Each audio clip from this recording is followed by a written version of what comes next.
Today, we're going to pull back the curtain on something that's running pretty much all the time on your devices, but you never see it: multithreading. It really is the secret sauce that makes our digital world feel so snappy and responsive. So, let's get into it. You know how it is. You're streaming music, you've got a big file downloading, and you're scrolling through a website, and it all just works. How in the world does that happen? Well, the answer is multithreading. It's this incredibly powerful technique that lets a single app juggle a whole bunch of tasks. But here's the twist. It's also the source of some of the most nightmarish, hard-to-find bugs in all of programming. So, to understand why we even put up with all this complexity, we've got to look back. The entire history of computing has been this constant, relentless search for more and more speed. Yeah, way back in the day, computers had a one-track mind. They could do one thing, and only when it was done could they move on to the next. Then we got multitasking, which was a pretty clever trick.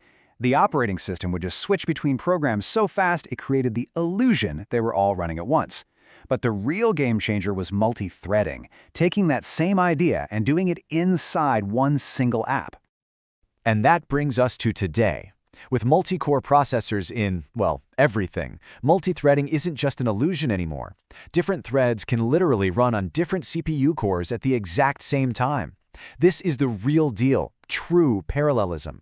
And it's the engine that makes all our modern software feel so incredibly responsive. Okay, so all that power sounds amazing, right? But it comes with a pretty big catch. When you have a bunch of workers, or threads, all doing things at once, you've got to have some rules. Otherwise, you just get pure chaos. And this brings us right to the core problem of multithreading. In the Java world, the rule book for all this is called the Java memory model. Honestly, the best way to think about it is like a giant workshop. You've got a main warehouse, that's called the heap, and it's where all the shared stuff is stored. Then, every worker, every thread, gets their own private little workbench. That's their thread stack and their CPU cache. And this distinction is absolutely crucial. See, any data that a thread is using on its own private workbench, its stack, is totally safe. No other thread can mess with it. The danger zone is that shared warehouse, the heap. The moment multiple threads try to grab and change the same object from that shared space, that's when things can get really messy. And really, this is the heart of it. As soon as you've got more than one thread trying to work on the same piece of shared data, you're just opening the door to all sorts of bizarre and frustrating bugs. So the first big headache is what we call the visibility problem. To work faster, a thread will often copy some data from the main warehouse to its own little workbench, its super fast cache. It makes a change there, but that change might not get written back to the warehouse right away. So another thread can come along, look in the warehouse, and see the old stale data. And that, as you can imagine, leads to some really unpredictable behavior. This whole situation leads us to probably the most infamous bug in all of multithreading, the race condition. It's exactly what it sounds like. It's what happens when the timing of everything just goes completely haywire. I mean, it seems like the simplest thing in the world, right? Just take a number and add 1 to it. In a world with only one thread, it is. But in a multi-threaded world, that simple little action is basically a ticking time bomb. Here's the secret. To a computer, adding 1 isn't a single action. It's actually 3 separate steps. First, it has to read the current value. Second, it adds 1 to it. And third, it has to write that new value back. This little 3-step dance is exactly where the race begins. So a race condition is what happens when 2 or more threads try to do that 3-step dance on the same number at the same time. They end up stepping on each other's toes, overriding each other's work, and the final result just gets corrupted. And look, this isn't just theory. This chart shows what actually happens. In one experiment, 2 threads were told to add to a counter 50,000 times each. So you'd expect the final answer to be 100,000, right? But because they were racing, the actual result was just over 63,000.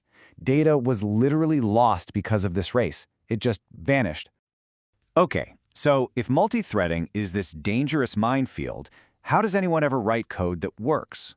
Well, programmers have a whole toolkit of special rules and mechanisms that act like traffic cops for all these threads. There are 3 really key tools. Volatile is like a rule that says, hey, every time you need this value, go read it directly from the main warehouse. That solves the visibility problem. Then there's synchronized, which is basically a lock. It puts a lock on a piece of code so only one thread can go in at a time. And finally, you have atomic variables, which make that 3-step increment process one single unbreakable operation, so a race can't even start. And here's the thing you have to remember. It's not about which of these tools is the best. That's the wrong question. They're all specialized instruments. A good developer knows exactly what kind of problem they're facing and picks the precise tool that solves it without causing other issues. So we've seen the power, we've seen the danger, and we've seen the tools to manage it. But the story, of course, does not end there. The way we build software today demands that we handle a level of simultaneous work that was just unthinkable a few years ago. See, the old way of doing things, with what we call platform threads, has a major bottleneck. Each one of those is a really heavyweight thing, managed directly by the computer's operating system. They take up a lot of memory and resources, which means you can't just make as many as you want.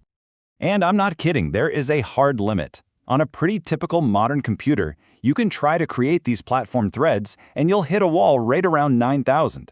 After that, the system just throws its hands up, runs out of memory, and crashes. That's a huge problem for modern apps. So the solution is this revolutionary idea, virtual threads. These are incredibly lightweight threads that aren't managed by the OS, but by Java itself. They are super cheap to create and manage, which completely shatters those old limits. And the difference is just mind-blowing. On the exact same computer that choked and died at 9,000 platform threads, you can easily run over 1 million virtual threads. This isn't just a little improvement, it's a fundamental shift in how we can build large-scale software. But, and this is a really important but, you have to understand what virtual threads are for. Their superpower is scale, not speed. They don't make a single math problem run any faster. Where they shine is handling a massive number of tasks that do a lot of waiting for a network call to come back or for a database to answer. This lets the whole system get way more work done overall, which we call higher throughput. And all of this leaves us with one last big question. We now have this incredible power to create millions of threads almost for free. But those fundamental problems, the race conditions, the visibility issues, they haven't gone anywhere. So if getting just a handful of threads to cooperate safely was already a